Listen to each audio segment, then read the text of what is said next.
Everyone, I am Dipanshu Pandey and welcome back to my channel. Today I am here with a very new video and in this video I'll be sharing and talking about why thinking can be or is detrimental to you and to your mental health. And whatever I'll be talking, it is on the basis of my recent reading which I have started, and the book is Don't Believe Everything You Think. So I'll be sharing the insights on the basis of the chapters which I have read till now. So I have read till now about 5 chapters, and on the basis of what I have read, I can tell you that this book directly and indirectly tries to convey that thinking has never been good to you, and it is very detrimental and catastrophic for your health and for your long-term happiness. And before we dig deeper into it, so in general, the author Joseph Nguyen, he has stated that for every misery, for everything, thinking is kind of spoiling your current moment. Okay, so I will be sharing the points which I have marked in it. So he says that thinking is the root cause of all suffering. So in one of the chapter, I really like that thought. So he stated that there is a difference between thought and thinking. So thought, because people might confuse thought with thinking, whereas they both are different. So thought in itself is a noun, okay, and thinking is a verb which where you are doing something. So thought is not done, so it happens. So you can't have a thought, like you can't intentionally have a thought. It just gets into your mind on the basis of your past experiences and the environment you are in. So he has said that thoughts uh, aren't something that we do, but something we have. Okay, so we are not intentionally having a thought.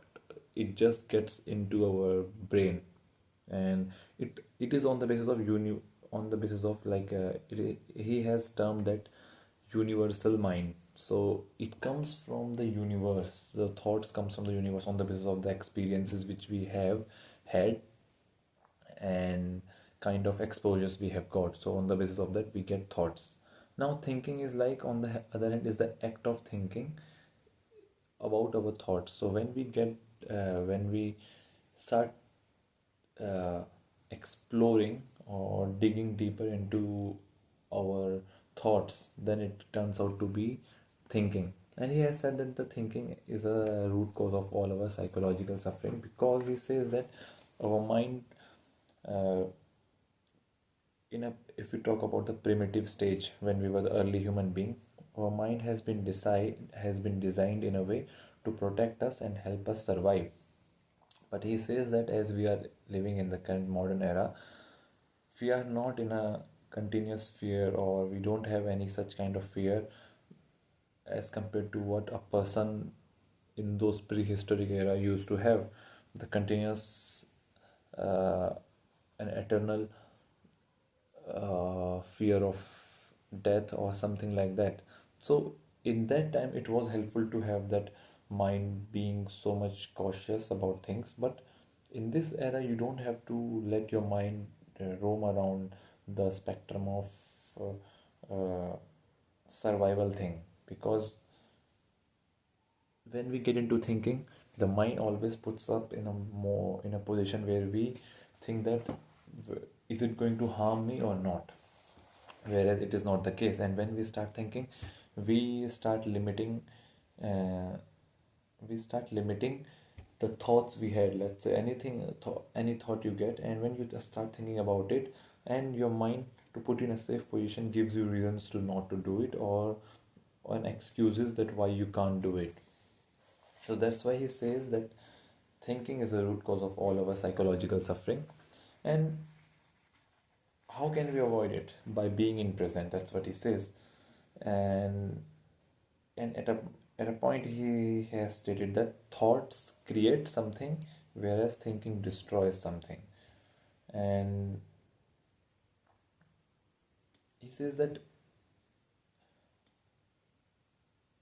when what is a thought actually? Whenever you think, let's say he has stated an example, and I think it was quite uh, precisely around the topic and helpful to explain the thing, difference between thinking and thought.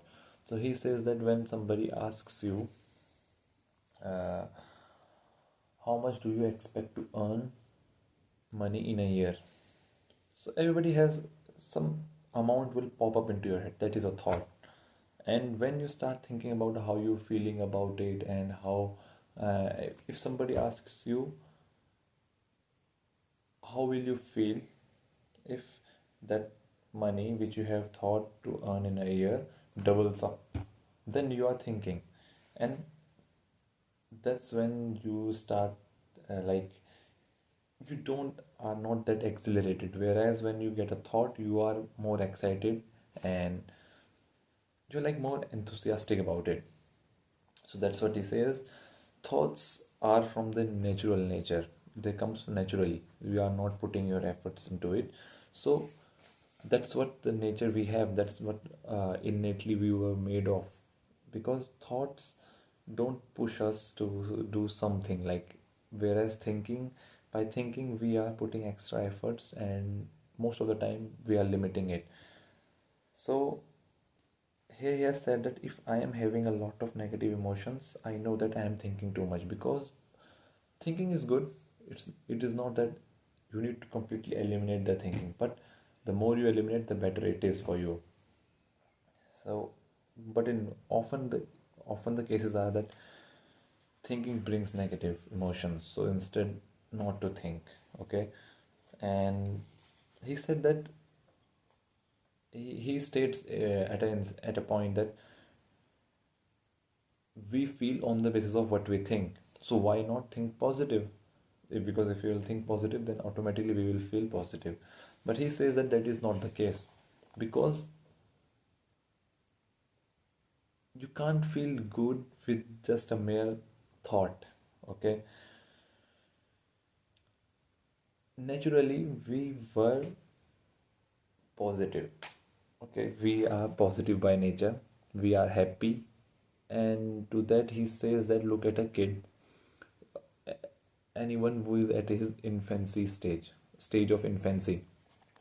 They are at a moment of great joy, freedom, being present. They haven't got any emotions like fear, anxiety, nervousness. So they are at the moment, they are at the utmost joy, because that is what the real nature of human being is.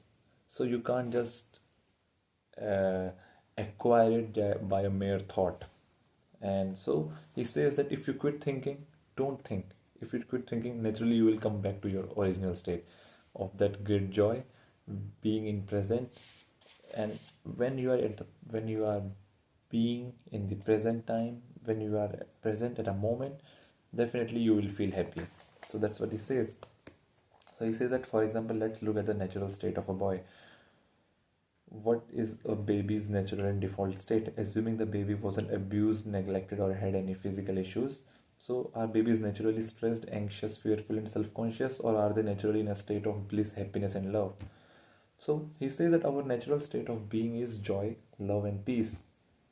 So, therefore, any thinking that will do only take us away from these natural states of being. Which is why, whenever we feel extremely stressed, we are having a lot of thinking going on, and that is exactly to the point thing. Just imagine when the last time you were thinking a lot, when you were the moment you were in a high pressure or stress. So just think about that moment, and you'll find out that at that moment you were overthinking a lot. You were thinking a lot. So yeah, that's what he's trying to say here. That thinking brings negative emotions. It it is not going to do anything good to you. Even it will make things worse by enhancing those emotions, bad emotions, and just it will emphasize the magnitude of those emotions. So it is not a good thing for us. So ultimately it will separate you from your natural state. That's what he says. Naturally we are made to be joyous and at peace with ourselves, whereas thinking takes us away from it, it separates us. So the strength of the negative emotion and we feel is in direct proportion to how much thinking we are doing in the moment. How much you think, the more negative you feel. So be present at the moment, and therefore it is not what we are thinking about that is causing us suffering, but that we are thinking. So these lines have got some great meaning. So that's what he is trying to say. If you think, even if you think that even if you believe that you are thinking positive, so you will feel good, that's not going to happen. He says that it doesn't matter what we are thinking, what's the content of the thinking, it doesn't matter. That is not causing us suffering. What is causing us suffering is the thought, the thinking, the act of thinking in itself is causing us suffering. So skip or quit thinking, take small steps, and definitely you'll figure out the ways. You'll find yourself more in peace with yourself and in great joy as you were back when you were infant or little kid. I hope you will find this video helpful, and because I found this topic something like, we all know all these things that thinking is not good, but we need some kind of frame so that we can tell our mind that why it is not good.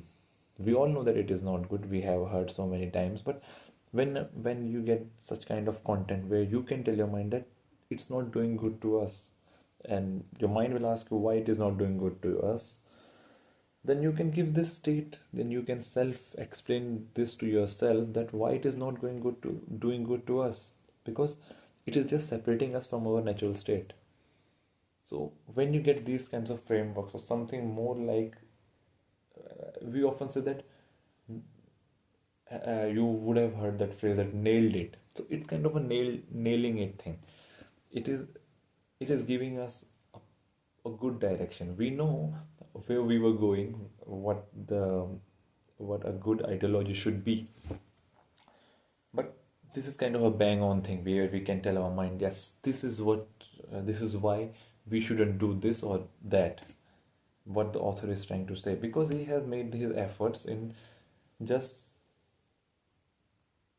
precising, just bringing all that, just compressing all of that information in those few lines, which we were lacking to describe to ourselves. So when we get to read all these kinds of lines, so definitely it's going to help us to lead a better life and aim for something good. So with this note, I think you find this video helpful, and like and subscribe, and thank you for watching.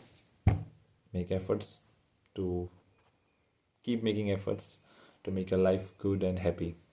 Take care. Bye.